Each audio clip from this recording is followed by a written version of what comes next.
Hi everyone, this is Prasad. నేను body transformation కూడా చేశాను, స్టేట్ లో మెడల్స్ కూడా కొట్టాను. Coming to my experience, friendly budget pre workout ఏదన్నా ఉందంటే that is one and only incredible pre workout. It will gives you explosive strength and maximum muscle pump. నా body చూశాను, నా ఆర్మ్స్ అవన్నీ చూసి without pre workout, without pumping ఇది నేను use చేస్తాను. మజిల్ పంప్ అనేది ఎంత అయ్యిద్దో మీకు చూపిస్తాను. గైస్, ఇప్పుడు నేను ఈ ప్రీ వర్కౌట్ అనేది ఓపెన్ చేస్తున్నాను.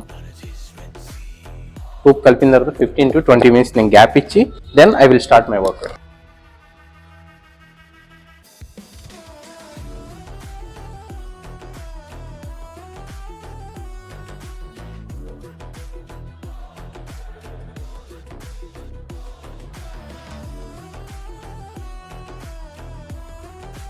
వర్కౌట్ చేస్తుంటే ఎక్స్ట్రీమ్ స్ట్రెంత్ ఇచ్చింది. మజిల్ పంప్ చాలా మాక్సిమం మజిల్ పంప్ ఉంది. దీని ఎంఆర్పి వచ్చేసి 1700. మీకు 30% డిస్కౌంట్ వస్తుంది. కావాలంటే కింద ఉన్న కాంటాక్ట్ నెంబర్కి కాల్ చేయండి.